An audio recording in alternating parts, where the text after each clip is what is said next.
जय श्री राधे कृष्ण। आप सभी का सास बहू के चैनल पर स्वागत है।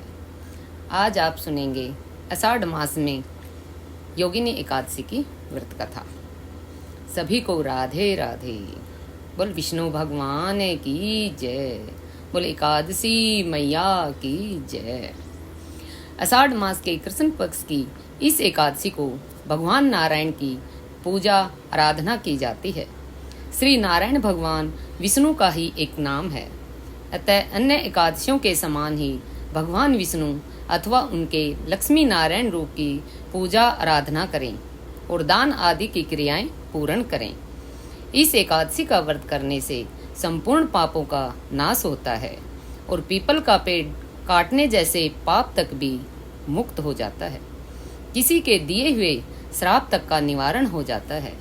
योगिनी एकादशी का व्रत करने से इस व्रत को करने वाला इस लोक में सभी सुखों को भोगकर अंत में मोक्ष को प्राप्त होता है, ऐसा शास्त्रों का कथन है। धर्मराज युधिष्ठिर ने श्री कृष्ण भगवान से कहा, हे माधव, अब आप कृपा करके मुझे आषाढ़ मास के कृष्ण पक्ष की एकादशी के महत्तम विधि विधान आदि को इनके नाम सहित बतलाएं। इससे आगामी पीढ़ियां इस एकादशी के बारे में शास्त्र सम्मत जानकारियां प्राप्त कर सकेंगी। बोल विष्णु भगवान की जय। भक्त वत्सल्य भगवान श्री कृष्ण जी बोले, हे राजन, आषाढ़ मास के कृष्ण पक्ष की एकादशी का नाम योगिनी एकादशी है। समस्त पापों का नाश करने वाली, इस लोक के सभी सुख और अंत में मोक्षदायक है। इस एकादशी का व्रत योगिनी एकादशी के व्रत करने से देवताओं के दिए हुए श्राप तक भी मुक्त हो जाते हैं। पुराणों में वर्णित एक कथा में आपको सुनाता हूँ, आप उसे ध्यान पूर्वक सुनिए। बोले एकादशी मैया की जय। स्वर्गलोक में इंद्र की अलकापुरी नामक अत्यंत भव्य और रमणीय नगरी है। इससे यक्षों का राजा कुबेर और भव्य भवन में रहता था। कुबेर प्रबल शिव का भक्त था। वह प्रतिदिन प्रातःकाल शिवजी की पूजा आराधना किया करता था। हेम नामक एक माली प्रतिदिन पूजा के लिए मानसरोवर से फूल लाकर कुबेर के यहाँ पहुँचाता था। हेम मालिक की पत्नी का नाम विशालाक्षी था। अप्सराओं के समान सुंदर, अत्यंत गुणवती और महान पतिव्रता हेम माली की पत्नी विशालाक्षी ने। हेम माली अर्धरात्रि से फूल लेने के मानसरोवर जाता और सुबह वहां से फूल लाकर राजा कुबेर के यहाँ पहुंचाता था। एक दिन वह मानसरोवर से पुष्प तो ले आया, परंतु कामातुर होकर मार्ग में ही अपने घर रुक गया। अपनी पत्नी के साथ हास्य विनोद और रमण करने में तल्लीन हो गया। जब दोपहर तक कुबेर के पास पूजा के लिए फूल नहीं पहुंचे तो कुबेर ने अपने सेवकों को कारण पता करने के लिए हेम माली के घर भेजा।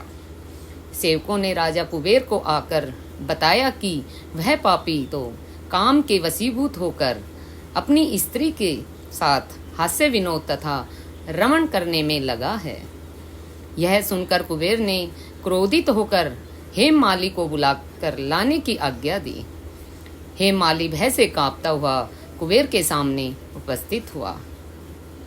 उसे देखकर क्रोध के मारे कुबेर के नेत्र लाल हो गई और फिर कहने लगा, अरे पापी, नीच, कामी, तूने मेरे पूजनीय ईश्वरों के भी ईश्वर श्री शिवजी महाराज का अनादर किया है। इसलिए मैं तुझको श्राप देता हूँ कि तू स्त्री का वियोग सहेगा और मृत्युलोक में जाकर कोढ़ी होगा। कुबेर के श्राप के कारण वह माली स्वर्ग से पृथ्वी पर जा गिरा। उसी क्षण कोढ़ी हो गया। मृत्युलोक में आकर हेम माली ने घोर कष्ट भोगे। भयानक जंगलों में बिना अन्न जल के भटकता रहा। रात्रि को निंद्रा भी नहीं आती थी, परंतु शिवजी की पूजा के प्रभाव से उसको पिछले जन्म की स्मृति का ज्ञान अवश्य रहा। घूमते घूमते एक दिन मार्कंडे ऋषि के आश्रम में जा पहुंचा। हेम माली वहां जाकर उसके चरणों में गिर पड़ा। उसको देखकर मार्कंडेय ऋषि बोले, तुमने कौन से ऐसे पाप किए हैं जिससे तू कोढ़ी होकर महान दुख भोग रहा है? हे माली बोला, हे मुनि, कुबेर का सेवक हूँ। मैं राजा की पूजा के लिए प्रतिदिन पुष्प लाया करता था। एक दिन अपनी स्त्री के साथ विहार करते करते देर हो गई और दोपहर तक पुष्प लेकर न पहुंचा, तो उन्होंने मुझको श्राप दिया कि तू अपनी स्त्री का वियोग सहते हुए मृत्युलोक में जाकर कोढ़ी बनकर दुख भोगेगा। इससे मैं कोढ़ी हो गया और महान कष्टों को भोग रहा हूँ। आप कोई ऐसा उपाय बतलाइए जिससे मेरी मुक्ति हो। हे माली की यह व्यथा सुनकर ऋषि बोले, तूने मेरे सम्मुख सत्य वचन कहे हैं, इसलिए मैं तेरे उद्धार के लिए एक व्रत बताता हूँ।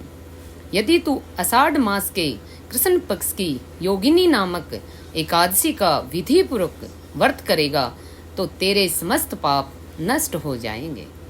इस पर हेममाली बहुत ही प्रसन्न हुआ और मुनि के वचनों को सुनकर उनके अनुसार योगिनी एकादशी का विधि पूर्वक व्रत किया, जिसके प्रभाव से वह फिर अपने पुराने रूप में आ गया।